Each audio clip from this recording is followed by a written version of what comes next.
नमस्कार, मैं हूं मनोज कुमार और आप देख रहे हैं हमारा चैनल मिस्टर मनोज एंकर। तो आज है 22 मई, दिन है आज शनिवार। तो आइए सबसे पहले ज़िले के सुर्खियों पर डालते हैं एक नज़र।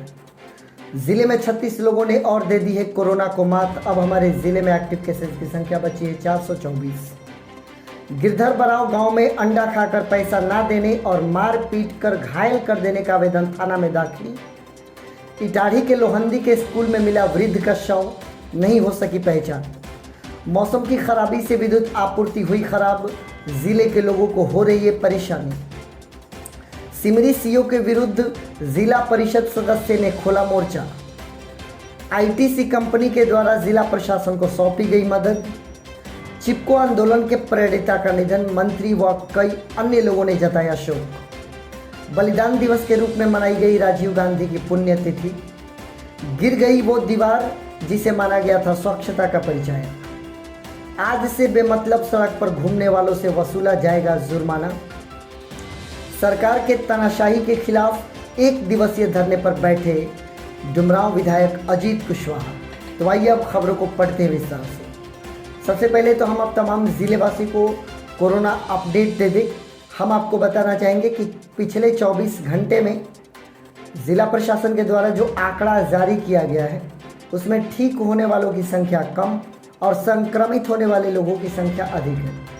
पिछले कई दिनों से जो कोरोना अपडेट आ रहा है, ये 24 घंटे ऐसे रहे जिनमें ठीक कम लोग हुए और इन्फेक्टेड अधिक लोग पाए गए। जारी आंकड़े के अनुसार 36 लोगों ने और इस कोरोना को मात दे दी है और वो अपने घर को सकुशल लौट चुके हैं। वहीं जो नए टेस्टिंग किए गए हैं उनमें 41 लोगों के अंदर कोरोना संक्रमण होने की पुष्टि की गई है। इसके अतिरिक्त पिछले 24 घंटे में एक व्यक्ति इस कोरोना के कारण अपने ज़िंदगी से वो हाथ धो बैठे हैं, यानी कि अब हमारे ज़िले में मृतकों की कुल संख्या 120 पहुंच चुकी है। अभी जो एक्टिव केस हमारे ज़िले में चल रहे हैं वो 424 है। सुकून लेने वाली बात यह है कि लॉकडाउन लगने के बाद से और हम तमाम ज़िलेवासियों के प्रयास के कारण एक्टिव केस जो बड़ी उछाल मार चुका था, हज़ारों में चला गया था, वह अब काफ़ी दिनों से लगातार घटते हुए 424 पर आकर अटका हुआ है। हम कोशिश करें कि ये 424 भी ज़्यादा बड़ा आंकड़ा न बन सके। इसके लिए आवश्यक है हम तमाम ज़िलेवासियों को कि कोरोना के प्रोटोकॉल्स का पालन करें। जो नियम, जो कानून सरकारें हमें बता रही है, जो डॉक्टर्स हमें बता रहे हैं, वो परहेज करें। शरीर के इम्यूनिटी सिस्टम को अच्छा रखें और भीड़ भाड़ में जाने से बचें। तो हम तमाम ज़िलेवासियों के इस प्रयास की सराहना करते हैं कि आप ही की बदौलत, आपके प्रयास की बदौलत हमारा ज़िला आज कोरोना मुक्ति के कगार पर खड़ा है। हम यूँ ही अपने प्रयास और अपने संयम और अपने धैर्य को जारी रखें ताकि हम अपने ज़िले को कोरोना मुक्त कर सकें। आगे बढ़ना चाहेंगे। गिरधर बराव में एक मारपीट का मामला प्रकाश में आया है। गिरधर बराव गांव के स्थानीय निवासी, जो कि सोनवर्षा ओपी के अंतर्गत आता है, वहां के रहने वाले गोविंद राम ने ये बताया कि वो अंडा का अपने गांव में दुकान चलाते हैं, जहां पर गांव के ही कुछ नामजद युवक वहां पर पहुंचे। उन्होंने अंडा खाया। अंडा खाकर उन्होंने पैसा नहीं दिया। पैसा नहीं देने के कारण उन्होंने पैसे की डिमांड की, पैसे की मांग की, जिसके कारण उनके साथ मारपीट किया गया। इस मारपीट के बाद वो थाने में जाकर उन्होंने आवेदन दिया कि इन लोगों ने मुझ पर पैसा भी नहीं दिया और मेरे साथ मारपीट की। जब ये आवेदन की बात उन लोगों तक पहुंची तो फिर नामजद लोग उनके दरवाजे पर पहुंचकर गोविंद राम के साथ, उनके परिवार वालों के साथ, उनके परिवार के महिलाओं के साथ झगड़ा किया गया। ऐसा आवेदन में गोविंद राम ने लिखा हुआ है। ये एक पक्ष की बात है जो हम आपको बता रहे हैं। साथ ही साथ गोविंद राम के अनुसार जो आवेदन दिया गया है उसमें यह भी कहा गया है कि नामजद लोगों ने उनके साथ मारपीट भी की, उनके जेब से रुपए भी छीन लिए। अब पुलिस इस आवेदन को स्वीकार करने के पश्चात आगे की कार्रवाई कर रही है। जिन लोगों के नाम इस आवेदन में दिए गए हैं वो गांव के ही छोटू यादव और कृष्णा यादव हैं।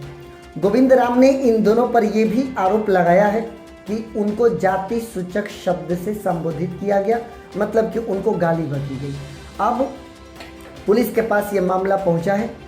पुलिस इस मामले में दोनों पक्षों की बातों को सुनकर और निश्चित तौर पर निष्पक्ष कार्रवाई करेगी। और अगर किसी भी व्यक्ति पर कोई भी जुल्म हुआ है, चाहे वो किसी भी जाति के हो, उनके साथ न्याय करना पुलिस का कर्तव्य है। और हम आशा करते हैं कि गिरधर बराव के इस कांड में पुलिस निष्पक्षता से जांच करके और जो अशक्त हैं, जो निर्बल हैं, उनके साथ अगर ज़्यादती हुई है तो उनके साथ इंसाफ किया जाएगा। आगे बढ़ेंगे। इटाढ़ी के लोहंदी गांव में एक स्कूल में एक वृद्ध का शव मिला। सबसे पहले तो हड़कंप मच गया कि कहीं कुछ इसमें कोरोना से रिलेटेड तो नहीं। ईश्वर ने हमें एक ऐसे मोड़ पर लाकर खड़ा कर दिया है कि हर एक मौत हम कोरोना की नज़र से देख रहे हैं और इसमें कसूर हमारा नहीं। अगर मैं भी वहाँ पर होता, आप भी वहाँ पर होते, तो एक पल के लिए आपके दिमाग में भी ये बात ज़रूर बैठ जाता। जिस वृद्ध का शव स्कूल में मिला है उसकी पहचान नहीं हो सकी है। कुछ युवक जो कि स्कूल की तरफ ही सुबह सुबह टहल रहे थे, उनकी नज़र इस वृद्ध पर पड़ी। जिस अवस्था में वृद्ध का शव मिला, दूर से देखने पर किसी को भी ये लगा होगा कि वो सो रहे हैं। कुछ बच्चे वहाँ पर पहुँचे, उन्होंने आवाज़ लगाई, उनको उठाने की कोशिश की, लेकिन जब वो नहीं उठे तो करीब जाकर जब बच्चों ने देखा तो पाया कि वो मृत हो चुके थे। इसके कारण पुलिस को सूचना दिया गया। पुलिस आई और पुलिस ने शव को कब्जे में लेकर पोस्टमार्टम के लिए भेज दिया। पुलिस का ये कहना है कि कोई इस व्यक्ति को पहचानता नहीं, इसके फोटो आसपास के गांव में भेजे गए हैं। ऐसा लग रहा है कि ये कोई भिक्षाटन करने वाले व्यक्ति थे जो कि इसी इलाके में ऐसे ही आकर सो गए होंगे। रात्रि में कोई परेशानी होगी जिसके कारण उनका देहांत हो गया होगा। अब आगे के जो भी उस मैटर से रिलेटेड अपडेट्स आएंगे हम आप तक अवश्य पहुँचाएंगे। आगे बढ़ेंगे। मौसम की खराबी अभी पिछले कुछ दिनों से चल रही है ज़िले में और ताउते तूफान का जो इफेक्ट है वो ज़िला में भी मौजूद है। इसके कारण आपने देखा होगा कि जब ही बारिश की शुरुआत होती है विद्युत आपूर्ति ठप कर दी जाती है। हालांकि कवर्ड पाइप वाले तार चारों तरफ लगा दिए गए। तमाम जो सेफ्टी के उपाय किए जा सकते थे इलेक्ट्रिसिटी बोर्ड के द्वारा, वो सेफ्टी के उपाय किए जा चुके हैं। इसके बावजूद अगर बारिश हो, थोड़ी सी भी हवा चले, बिजली की कड़कड़ाहट हो, हमारे यहाँ बिजली ठप हो जाती है। और ज़िले में लगातार तकरीबन 2 दिनों से बिजली व्यवस्था चरमराई हुई है, जिससे कि ज़िले के लोगों को काफ़ी ज़्यादा कठिनाई का सामना करना पड़ रहा है।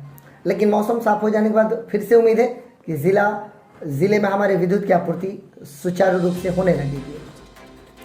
आगे बढ़ेंगे। सिमरी सीओ के विरुद्ध जिला परिषद सदस्य ने फिर एक बार मोर्चा खोल लिया है।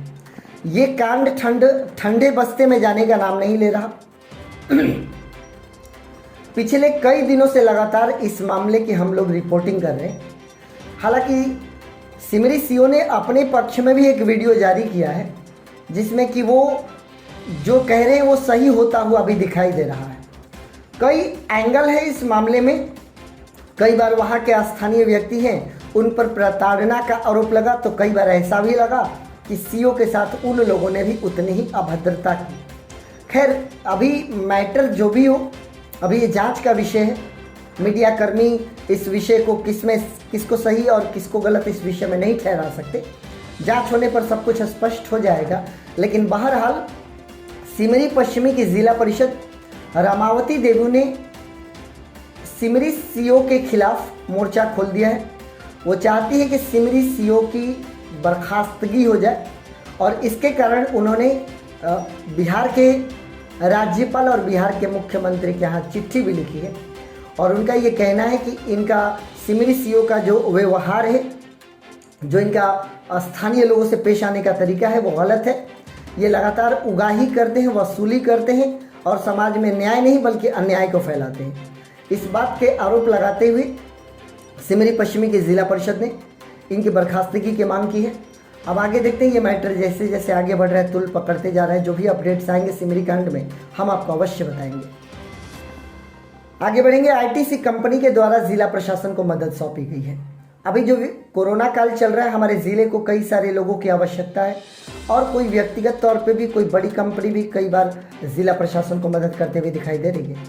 आईटीसी कंपनी का स्थानीय डीलर चंदन कुमार व प्रशांत कुमार समाहरणालय जाकर आपदा प्रभारी को साबुन, हैंड वॉश और सैनिटाइजर्स बड़ी संख्या में उन्होंने प्रदान किए ताकि जिससे कि हमारे ज़िले में जो कमियां हैं उसकी पूर्ति की जा सके। हम आईटीसी कंपनी के इस प्रयास की सराहना करते हैं।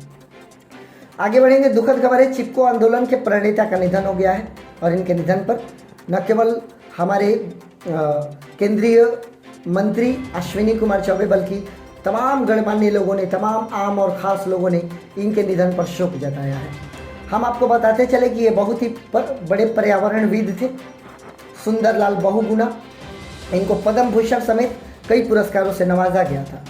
इनको वृक्ष मित्र का नाम दिया गया था और हिमालय के तलहटियों में वृक्षों को बचाने के लिए इन्होंने चिपको आंदोलन की शुरुआत की थी। इनके इस प्रयास के लिए इनको पूरा देश जानता है और इनका इस पृथ्वी से जाना निश्चित रूप से हमारे ज़िले के लिए और हमारे देश के लिए एक अपूरणीय क्षति है। हम इतना प्रयास अवश्य करें इनकी आत्मा की शांति के लिए प्रार्थना के साथ साथ इन्होंने जो मंजिल बनाया था कि वृक्षों की सुंदरता को हमेशा पृथ्वी पर बरकरार रखना है।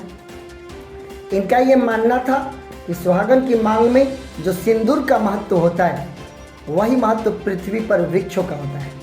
तो आइए हम इनके सपने को साकार करें और इस पृथ्वी के वृक्षों की रक्षा करें और हो सके तो वृक्ष हम अवश्य लगाएं।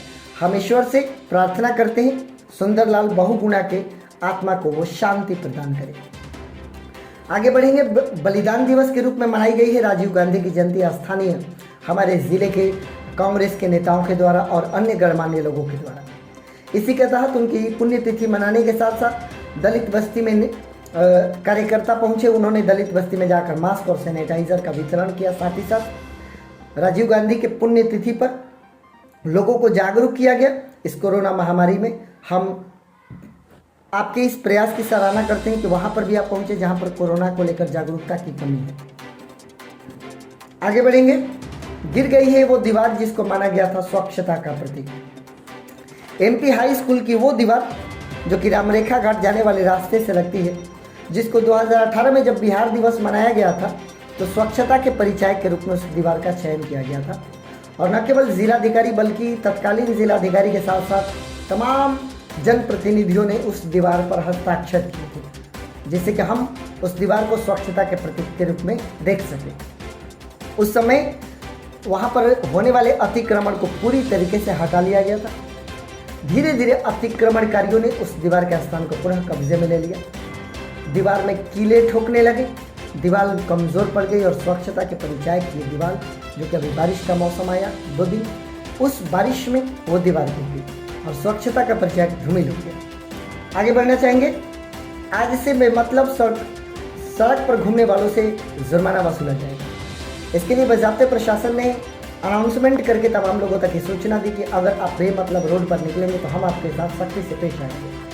हम चारों तरफ खड़े रहेंगे और न केवल सख्ती से पेश आएंगे, आपसे जुर्माना भी वसूलेंगे। प्रशासन को ये दिख रहा है कि लोग लॉकडाउन के नियमों का अनुपालन नहीं कर रहे। तमाम हिदायतों के बावजूद, तमाम कष्टों के बावजूद लोग इस बात को मानने को तैयार नहीं है। कई बार अनावश्यक तौर पर लोग पहुंचते हैं और अनावश्यक तौर पे जो लोग पहुंच रहे हैं उनके कारण आवश्यक कार्य से भी निकलने वालों को परेशानी होगी, क्योंकि प्रशासन अब उन सबको एक ही नज़र से देखेगा जो आवश्यक कार्य से जा रहा है और अनावश्यक कार्य से जा रहा है।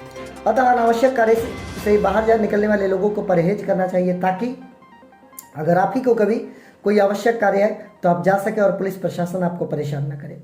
तो अब अगर आप बेमतलब घूमेंगे सड़कों पर तो देना होगा जुर्माना, क्योंकि जिला प्रशासन अब इस बात के लिए सख्ती दिखाने को हो चुकी है तैयार। आगे बढ़ेंगे। सरकार के तानाशाही के खिलाफ डुमरांव विधायक अजीत कुशवाहा 1 दिवसीय धरने पर बैठे हैं। इनका ये कहना है कि राज्य सरकार तानाशाही कर रही है और अपने मनमाने ढंग से अपने राज्य के तमाम नियमों का पालन कर रही है। इनका ये कहना है कि जो 1 वर्ष के लिए 3 करोड़ रुपए विधायक निधि में आता है, जिससे कि उसी 3 करोड़ रुपए से विधायक अपने जीते हुए क्षेत्र में विकास करता है, उन 3 करोड़ रुपयों में से बिना विधायकों से पूछे 2 करोड़ रुपए की कटौती कर ली गई है। उनका ये कहना है कि न केवल मैं बल्कि उनके पार्टी के जीते हुए तमाम विधायक अपने अपने क्षेत्र में 1 दिवसीय धरने पर बैठे और सरकार के इस तानाशाही के विरुद्ध वो आवाज़ उठाएंगे। उनका ये कहना था कि ये कोरोना काल है और कोरोना काल में सबसे अधिक आवश्यकता है विधायक निधि वाले जो 3 करोड़ रुपए वो विधायक को आवश्यकता है, ताकि वह अपने क्षेत्र में स्वास्थ्य व्यवस्थाओं को सुदृढ़ कर सके। लेकिन सरकार अपने मन से कटौती करके बिना विधायक से कोई मशविरा की और जहां मन कर रहा है वहां पर ले जाकर उस पैसे को इन्वेस्ट कर रही है। इनका ये कहना है कि ये बहुत बड़ा घोटाला है, सरकार मनमानी कर रही है और हम जनता के चुने हुए प्रतिनिधि हैं, तो हमें पूरा अधिकार है कि सरकार हमसे इस विषय पर बात करे और निधि के जो भी 3 करोड़ रुपए हैं वो हमें दिया जाए ताकि हम अपने क्षेत्र में उसको खर्च कर सकें।